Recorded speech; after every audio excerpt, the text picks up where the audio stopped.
With the lack of superhero movies coming out this year, it has made me look back at the previous superhero movies and shows and have noticed one thing. Animation is great at adapting comics. Don't get me wrong, live action is still great. And animation is such a good creative way to present comics because they're cartoons actually moving. So today, I'll be going over the pros and cons for both live action and animation. That way you can choose which one you want to use. Let's start with the pros of live action. First of all, this is a non-negotiable, but live action is a much more accepted way of storytelling. Is this right? No, but this is how things are. I don't think there's been a single animated movie that has won Best Picture. Okay, so Beauty and the Beast was nominated for Best Picture, but it didn't win it. Still, the reason why I believe that live action is so appealing to more people is because they got faces, and we can relate to human faces more than animated faces. And people from older generations would actually much more rather watch live action movies because they're already used to it. Sure, there were animated movies back in the day as well, but still, no matter what, live action has always been more popular. And since live action has this massive appeal, that leads to live action movies making more money. For example, Spider-Man Into the Spider-Verse made about $384 million at the box office. Now compare that to The Amazing Spider-Man 2, which made $700 million. One movie is clearly better than the other, but the fact that it's live action has celebrities in them, that leads to more of an appeal towards live action movies. And really think about it, out of the entire time that superhero movies have been adapted to the big screen, to theaters, what major popular movies are animated? There's literally two that come to mind that are superhero, that are animated, that are popular, and that were in theaters. That's the Spider-Verse series. Let me know if there's any other animated superhero movies who got this popular the same way that this series is also as popular. It also allows the actor to make their own interpretation of the character. The best example of this would be the Spider-Man. Tobey Maguire is one type of Spider-Man. Andrew Garfield and Tom Holland are different. They're not acting the same way. One's not trying to copy the other. They're all different. Sure, one might be more comic book accurate, but at the end of the day, to be honest, it doesn't matter. As long as they have good presentation, that's all that matters really. A lot of people complain about this.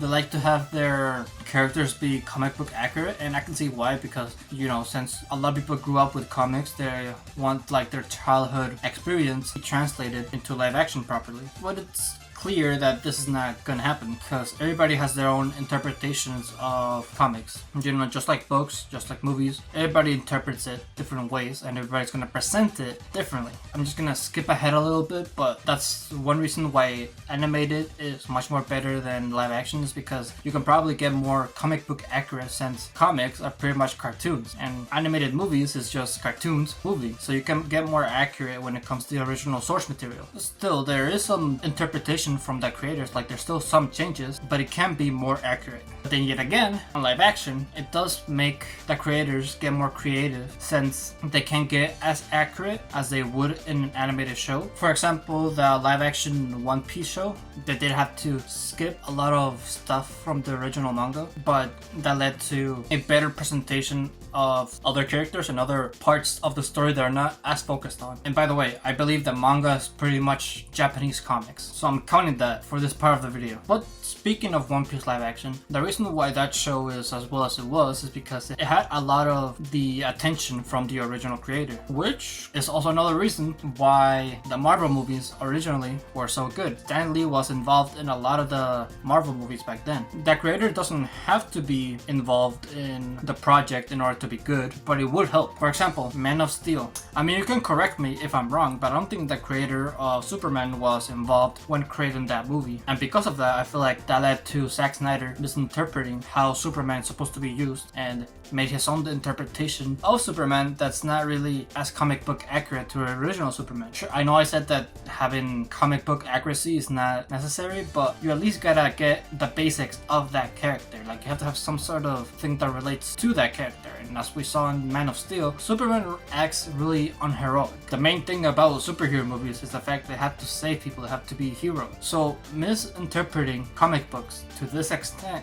is not ideal. You have to have some sort of middle ground. Lastly, the last con when it comes to making live action films is the fact that they can rely too much on effects. As an example of this would be The Flash. The Flash was, I feel like in my opinion, too ambitious to be made. There's a lot of effects. If you've seen the movie, you probably know what I mean. They're trying to to do too much. And at some point, I have to ask, wouldn't the movie look better if it was animated? Because there's a lot of parts of the movie that use CGI when it's not really needed. The overuse of CGI made it so it looked bad. You can say the same thing about some of the modern Marvel films. They overuse CGI, they're too ambitious. If you're gonna use CGI to this extent, you might as well make it animated. And with animation, some of the pros for animation would be the fact you have complete creative freedom. You're not limited to poses that human beings can't make. You're not really limited to camera angles that you can't make. Like, for example, one of the things that I love about animation is the fact that you can go very good long takes. Here's an example from My Hero Academia. You can really go in depth in fiction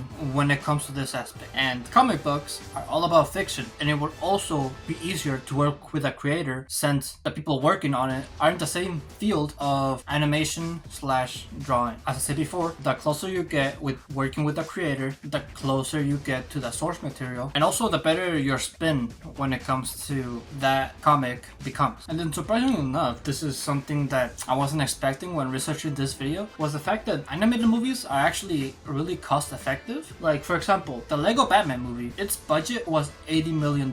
Think about it, 80 million, right? And then for the box office, they made approximately $312 million. That's huge. It's like, sure, you make more money with live action movies, but it also costs more. And then with animated movies, depending on the subject, of course, it costs less, but you make more because of the subject. Like, since Batman was a superhero movie, that led to that movie making a lot of money from it. But you also have to know your audience. As I said at the beginning, older generations are probably more likely to watch live action films since that's what they're used to. And then this applies backwards to animated movies. Every kid, teen, and young adult watches animation in some sort. Like, there's a lot of people out there who watch anime, who watch some sort of cartoon, and I would say from the ages of like 30 and under, those are the type of people who can appeal to animation. I'm not saying the older generations can't, but younger generations, most of them, like a high majority of it, like I would say like 90%, are more into animation. Actually, no, not 90%, more like 80% actually. It's still pretty high though. Now, what are the cons of animation? Let's get into it. One of the major cons is the fact that it takes a long time. So, Spider-Man Across the Spider-Verse came out in 2023. Spider-Man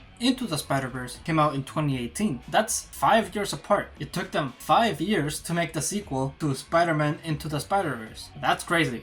Jujutsu Kaisen Season 1 came out in 2020. Then Season 2 came out in 2023. You can see now, it takes a massive long time. So you probably would get more money, yes, but overall, it will take much more longer time. Like you have to wait to get this recognition from your work, which depending on the person that you are, that could either be a good thing or it could be a bad thing. Another con would be the fact that a lot of comics have action in them, and when it comes to action, most people are expected to have some sort of higher animation when it comes to action scenes. The best example of this, as I said like a little bit a while ago, is Jujutsu Kaisen Season 2. Since Jujutsu Kaisen Season 1 had a lot of action in them, like there's a lot of parts where high animation was used, the same expectation was made when it came to Season 2, and it exceeded those expectations. The animation was on a whole nother level when it came to Season 2. And because the animation for Season 2 was so great, people now have even more expectations for Season 3. Same thing with Spider-Verse. Into the Spider-Verse had great animation, and people expected the same thing from Across the Spider-Verse, and it exceeded that. And so people are expecting even better animation when it comes to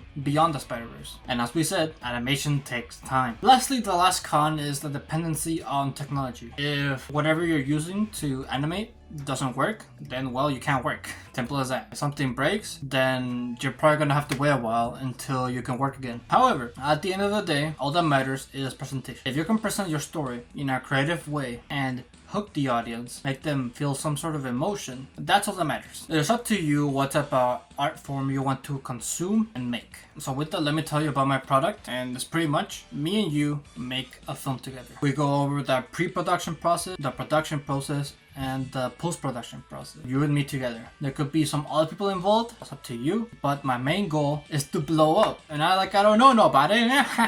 My main goal is to get you to make a film or improve on a film that you already have. And I'll be doing this through working with you on Zoom calls, on community posts. You can also post some of the screenplays or films you already made, and we can give you feedback on them. When I mean we, I mean like me and the community of people. One of the benefits of having a school is the fact that other people can join and other people can give you feedback on your work. I also have courses that will help you learn some aspects of filmmaking. Even if you specialize on one field, learning several aspects when it comes to filmmaking will help you give better feedback to other people who do specialize on that field. Right now, the price is $25, and as of right now, it is August 2nd, and this $25 price is only for one person. So if you want to lock that price in and be at that price for as long as you're in this community, then make sure to click the link in the description and join my school community. So with that, thank you for watching this video. If you would like to, make sure to leave a like, subscribe if you're new or if you like my channel, and always remember to live your life like there's no tomorrow.